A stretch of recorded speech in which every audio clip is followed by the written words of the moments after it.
Chamo o Dr. Danilo Namo, que é doutor em Educação Especial, mestre em Análise de Comportamento, psicólogo, diretor substituto do Centro de Atendimento e Especialidade do CAESP, da Secretaria de Educação do Estado de São Paulo. A palavra.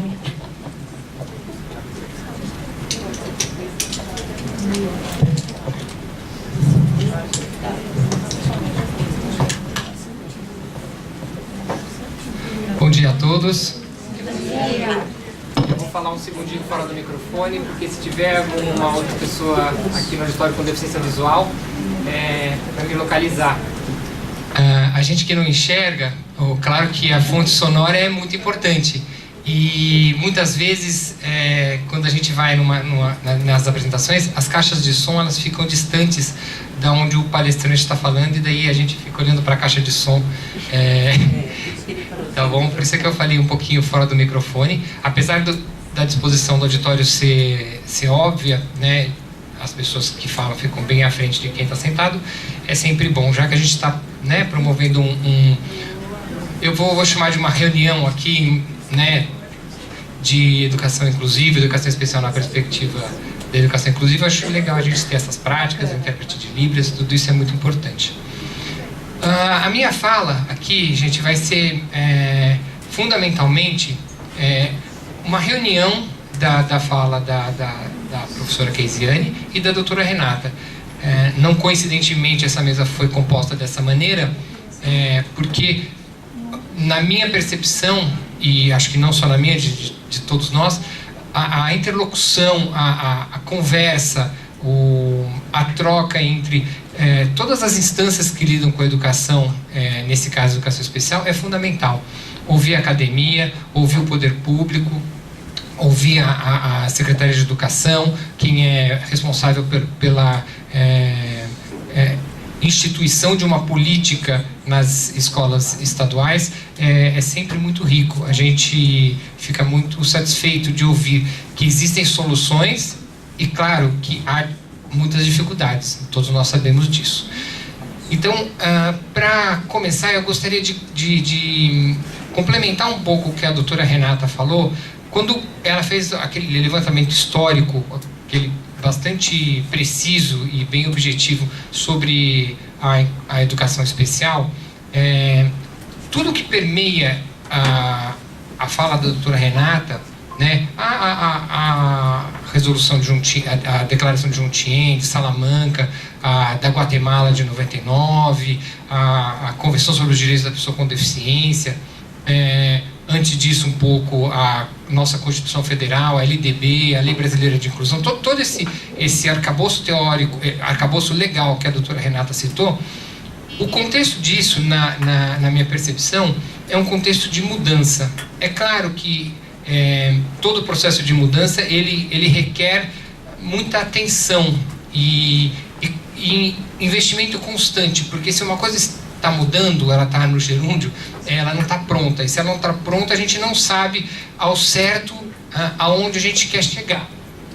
Claro que acho que o meu microfone está acabando a pilha, será? Bom, pronto.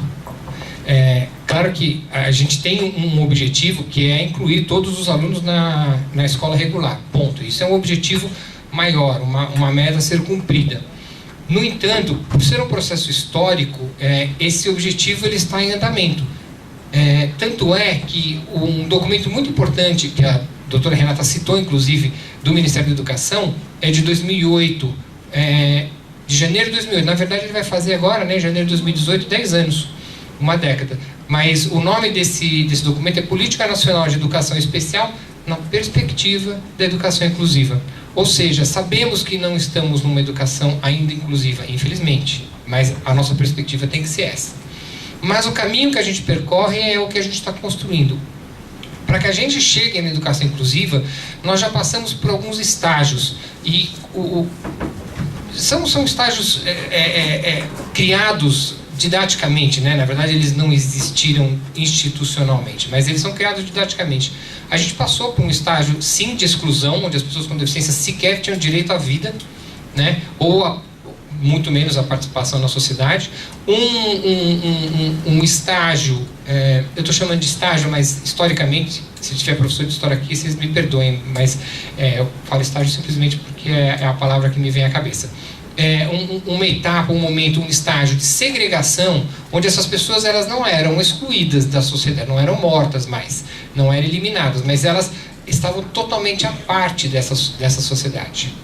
A gente viveu e vive ainda um momento de integração. Nesse momento, as pessoas com deficiência já podem fazer parte da sociedade, mas é um movimento que depende delas. Elas precisam ir ao encontro, na verdade, daquela sociedade. Portanto, se vocês puderem, se vocês, pessoas com deficiência, se instrumentalizarem, sejam bem-vindos. Mas a sociedade é assim, sempre foi assim, funcionou muito bem. A gente aceita vocês, sem nenhum problema. Vocês têm direito, mas vocês se adaptem ao que nós criamos, que eu digo uma sociedade dos normais. Normais no sentido da norma, da maioria, né? Do que todos nós estabelecemos como a média. Então, do que nós, da média, da maioria, estabeleceu. Se alguns de vocês aqui forem mais velhos um pouco, vocês vão lembrar um símbolo muito claro da integração. Vocês lembram aquelas crianças que tinham poliomielite, né, paralisia infantil, que a gente chamava, que andavam com aqueles... Eram uns anéis grandes na perna, com um cabo vertical que ia até o final, assim. Esse tipo de equipamento mantinha a criança em pé. A criança tinha problemas de mobilidade, né, no membro inferior, e mantinha a criança em pé. Ela usava aquilo chamava tutor longo, um par de muletas axiais, e ela conseguia andar com aquilo, subir e descer escada, um sacrifício enorme. Esse exemplo que muitos de vocês nem chegaram a conhecer, quem é mais novo, é o típico exemplo da integração. Aquele aluno, com o tutor longo, ele consegue andar, ele consegue subir dessa escada, ele consegue vencer as barreiras dessa sociedade. Ele era aceito nessa sociedade, mas era ele que tinha que fazer esse movimento. Era um movimento de mão única, onde a pessoa com deficiência vai ao encontro da sociedade. A diferença desse movimento... Eu vivi esse movimento. Eu tenho 47 anos e a minha deficiência visual ela se agravou na minha adolescência, na década de 80. E estava no auge o processo de integração, estava muito no início o processo de inclusão. Qual que é a diferença desse processo final, desse processo de integração para o processo atual que a gente vive de inclusão? Basicamente, as pessoas com deficiência elas são sim aceitas na sociedade, como já eram no processo de integração, mas não cabe somente a elas se adaptar a esse processo. Cabe também à sociedade se adaptar. Aí é que é a grande mudança. É uma mudança de conceito e fundamentalmente de atitude. Fundamentalmente de atitude. Quando você não joga nos ombros da pessoa com deficiência a responsabilidade de atuar no mundo, de fazer parte do mundo, você traz para ela o sentimento, a capacidade de pertencimento. Eu não sei nem se existe essa palavra, de pertencer, ou seja, de ser incluído. Dessa forma, como eu, Danilo e a Secretaria de Educação compreende a inclusão. A gente precisa se adaptar, a gente precisa oferecer à pessoa com deficiência as condições para ela fazer parte do mundo. E do mundo, nesse caso, é o mundo da educação. E vocês podem falar, ótimo, Danilo, muito legal. Só que não é assim que funciona. De fato, ainda não é assim. A gente tem uma perspectiva inclusiva. A história foi construída, eu não quero cometer um erro muito grosseiro, mas há 2-3 mil anos a história vem se construindo não num processo inclusivo. Então ele realmente é muito novo. Se a gente fala que a política de educação especial vai fazer 10 anos agora do Ministério da Educação, isso parece muito tempo. Não é, claro que para a gente que está aqui mas historicamente não é. Se a gente pensar na Declaração de Salamanca de 94, que já tem 20 e poucos anos, quase 30 anos, você pode falar, não, isso é muito tempo, mas da Declaração de Salamanca para cá muita coisa mudou. Então, nós estamos em processo de mudança. Isso não é pretexto para não se fazer, de forma alguma, e eu garanto para vocês, nós estamos fazendo. O processo é longo, é difícil, temos muito a mudar, e nesse sentido pode parecer estranho, pode até parecer demagógico o que eu vou fazer, mas não é. O Ministério Público, a Defensoria, o Tribunal de Justiça são sim nossos parceiros, porque de alguma forma são eles que falam: Danilo, secretário de Educação, olha, vocês não estão cumprindo. A mãe falou pra gente que o filho dela está abandonado no fundo da sala. É claro que a gente tem condição de saber disso, mas a gente não consegue ter acesso a tudo. A rede é muito grande, a rede é gigantesca. A gente tem talvez quase 5 mil escolas do estado. Eu trouxe alguns números aqui, não sei se vou passar para vocês se vai dar tempo ou não, mas a rede é muito grande, a gente não tem muito acesso. Então, são os pais e são os órgãos, entre aspas, de fiscalização que nos apoiam nisso. Tanto é que quando a gente tem uma demanda, a gente procura atendê-la da melhor forma possível. Como que a gente faz isso? Como é que a gente atende essa demanda? Não só as demandas judiciais, como é que a gente atende a demanda de uma educação numa perspectiva inclusiva? Vejam que eu sempre falo uma perspectiva inclusiva. Eu não falo ainda que nós somos totalmente inclusivos. Eu, tecnicamente, não tenho o direito de falar isso. É claro que eu tenho esse sonho, né? Isso acontece. Inclusive, eu tenho o sonho de ficar desempregado um dia e não precisa nem existir educação especial, né? Porque nosso objetivo é que a educação seja uma só. Mas ainda é cedo, ainda existe educação especial, né? A professora Keizane falou isso um pouco sobre na fala dela. E a educação especial, ela não é só educação exclusiva. Então eu vou falar um pouquinho agora. Eu na verdade, só olhei o que a doutora Renata falou, não de outro prisma, mas no contexto do arcabouço legal que ela levantou, é o contexto de segregação, exclusão, integração, e agora numa perspectiva de inclusão, que na minha percepção, de fato, é uma perspectiva adequada. A gente oferece na rede estadual de ensino, sim, o atendimento educacional especializado. A nossa legislação que normatiza esse atendimento atual é a resolução SE 61 de 2014.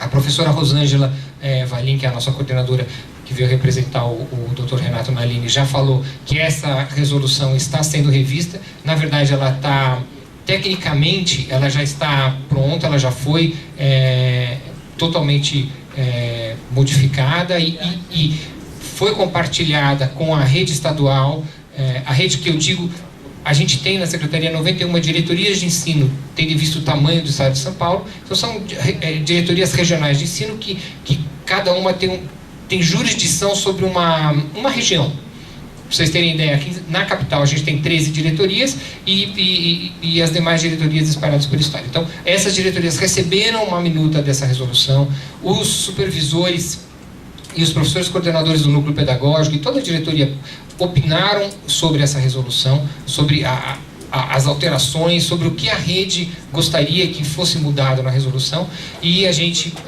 claro, tudo é um processo de discussão, a gente tentou acatar todas as alternativas, todas as sugestões que eram, no nosso ver, pertinentes.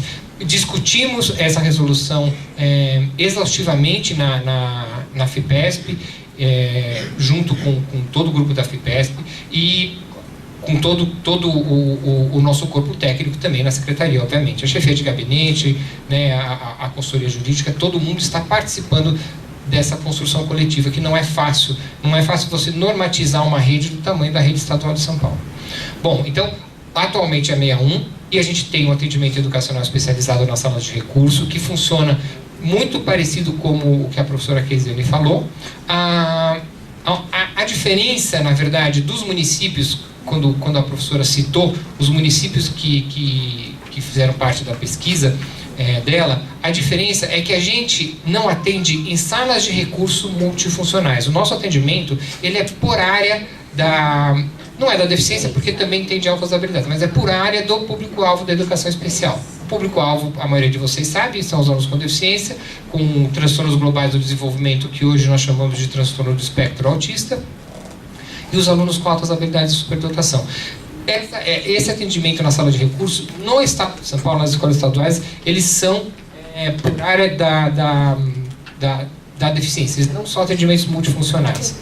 Tá? A sala de recurso é multifuncional, portanto, aquele espaço físico numa escola, ele pode receber uma turma de alunos com deficiência intelectual, num outro horário com professor de deficiência intelectual, num outro horário alunos com deficiência visual. Mas o professor que atende os alunos cegos e com baixa visão não é o mesmo que atende os alunos com deficiência intelectual. Tá? A gente acha que isso é um ganho de qualidade, é um ganho de identidade para aquele aluno com aquele professor, mas obviamente a gente tem alguns problemas de conseguir esses professores, não é fácil. Então a gente, em alguns pontos, em algumas situações, a gente tem falta desses professores.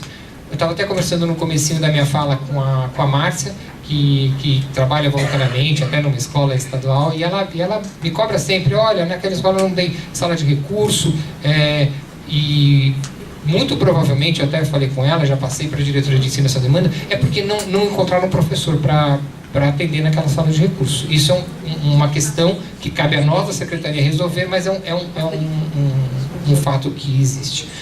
Além das salas de recurso, como a própria professora Keisiane falou e a doutora Renata também, a gente oferece outros apoios. A gente tem na rede os profissionais de apoio que atendem esses alunos que necessitam de algum apoio, de algum auxílio na alimentação, higiene e locomoção, ou na interação social ou comunicação. Esses profissionais de apoio, eles ficam, na sua grande maioria, fora da sala de aula para oferecer esses apoios, mas eles podem sim entrar na sala de aula e ajudar esses alunos na sala de aula. Essa ajuda não é pedagógica, ele não é um professor de auxiliar, tá? Ele é um profissional de apoio, ele é o que antigamente não, um tempo atrás a gente chamava de cuidador. A Secretaria assinou um termo de ajustamento de condutas com o Ministério Público para a oferta desse cuidador. E hoje a gente tem na figura do profissional de apoio esse profissional que oferece atendimento a apoio a esses alunos. Repito, eu trouxe esses números, tá, para vocês. Se no finalzinho não vai falar, tempo eu falo, mas é detalhe, tá? Mas tá, faltam 10 minutos, eu vou completar, e qualquer coisa eu falo esses números para vocês. Eu trouxe aqui. Além do profissional de apoio que a gente oferece, claro que a gente tem muitas demandas judiciais, e a gente tem, sim, daí por demanda judicial, alguns professores auxiliares para atender os alunos nas salas de aula. Aqui eu gostaria de esclarecer uma coisa muito importante, gente. Não estou dizendo que não exista, mas eu não conheço na legislação específica de educação especial algo que determine que um aluno, que a escola tem que oferecer um professor auxiliar a esse aluno. Eu não estou falando que eu não concordo com isso, tá? Estou falando que não existe no meu conhecimento previsão legal para o professor auxiliar. A gente oferece esse professor auxiliar por demanda judicial, mas não é a política da secretaria ofertar esse profissional. A gente tem na sala de aula o profissional de apoio que pode sim apoiar o professor, o aluno na sala de aula, mas não a oferta do professor auxiliar. É importante, a gente recebe muita demanda dos pais, de muitos advogados, inclusive, que entram com pedido de professor auxiliar, citando a Lei Brasileira de Inclusão. Eu não encontrei na Lei Brasileira de Inclusão a presença do professor auxiliar, mas sim do profissional de apoio, e esse a gente oferece. A questão é que a regência da sala de aula, ela é do professor regente, do professor daquela sala, então não cabe ao profissional de apoio ter alguma atribuição pedagógica. Isso a Lei Brasileira de Inclusão cita. Ela fala que o profissional de apoio, ele oferece os apoios ao aluno, mas ele não substitui o professor, ele não é um professor para ministrar aula. Repito, eu não estou dizendo que eu não concorde com o professor auxiliar, ele pode sim, em alguns casos, quando tecnicamente justificado, ele pode ajudar, mas a gente não tem na secretaria uma política de professor auxiliar, a gente tem por demanda judicial. Como é que a gente determina, por exemplo, que um aluno ele precisa ter um profissional de apoio, ou em alguns casos o atendimento em sala de recursos.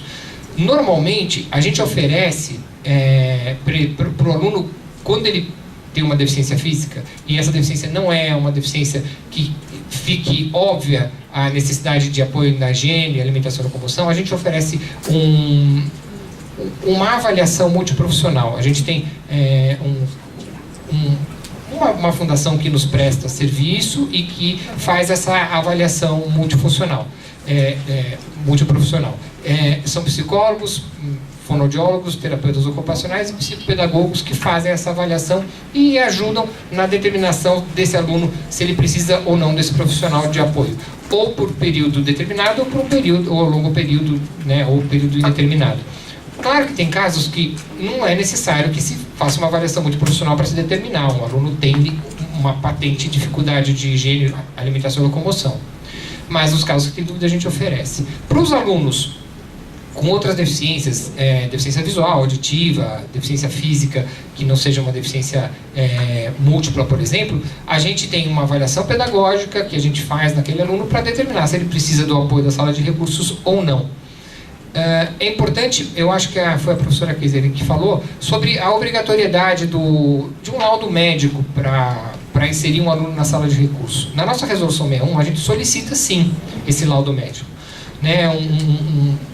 Mas a gente inclui o aluno e solicita para a família e pede para a família providenciar. A gente não pode deixar de dar o atendimento para aquele aluno por ele não ter um laudo. É claro que ajuda você tendo um diagnóstico, uma avaliação médica acerca daquela deficiência, mas isso não pode ser fator impeditivo, até porque tem uma nota técnica do Ministério da Educação, se não me engano é a nota técnica número 4 de 2014, que fala que a avaliação clínica da área da saúde é importante, mas ela não é imprescindível, tendo em vista que o atendimento é pedagógico. Tá? Então, a gente oferece a sala de recursos e solicita que a família providencie aquela avaliação clínica. A equipe multiprofissional ela também nos apoia no atendimento das demandas das famílias quando solicitam, por exemplo, por causa da ação civil pública que tem aqui no Estado de São Paulo, de que o Estado tem que oferecer os recursos adequados para os alunos com autismo, tanto na rede estadual ou quando não oferecer na rede privada, a gente oferece para esses pais uma avaliação multiprofissional também para determinar se é um aluno que a gente considera que a gente consegue incluir na nossa rede ou que de fato é público-alvo para uma escola conveniada com o Estado ou uma escola contratada, né, ou credenciada. O meu tempo está acabando, eu quero falar também que a gente tem também classes hospitalares onde os alunos que estão em tratamento médico hospitalar, eles também podem estudar nos hospitais e ambulatórios onde eles estão internados, né? Temos também atendimento domiciliar para esses alunos, temos o professor interlocutor de Libras, que são professores, na verdade eles não são intérpretes de Libras somente, eles são intérpretes não somente no sentido da diminuição. A profissão de intérprete é muito bonita e absolutamente é uma técnica incrível, porque é uma língua, né? Não é simples você ser bilíngue ou trilíngue até, e os intérpretes de Libras o são, mas são professores, porque a gente acredita que o professor, estando na sala de aula e sendo intérprete de Libras, ele pode ajudar aquele aluno a ajudar mais o professor do que se ele fosse somente um intérprete de Libras. É claro que a gente também tem falta desse profissional, porque não é fácil encontrar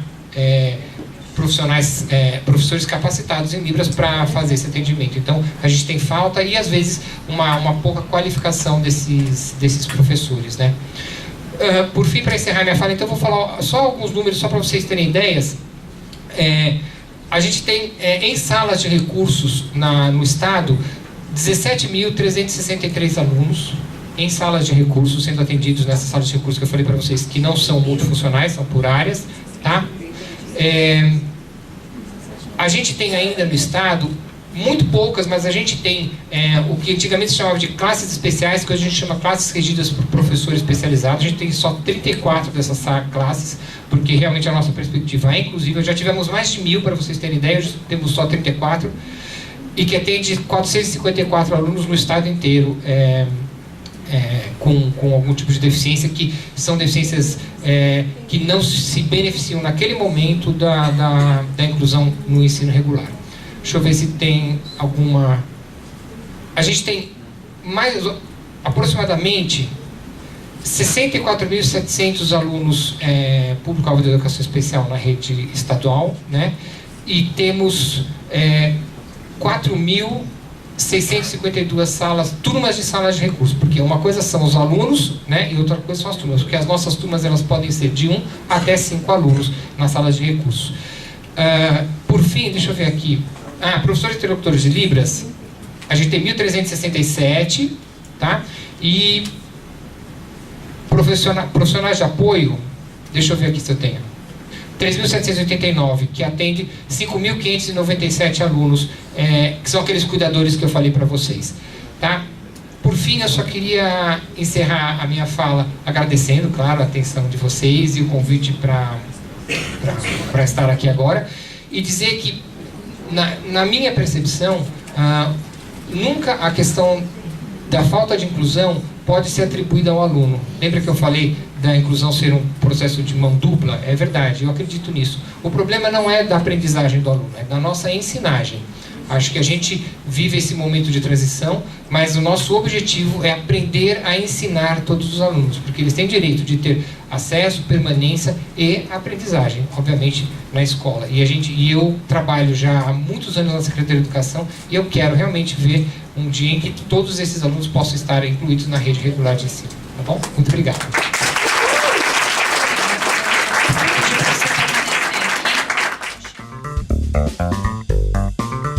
Aqui.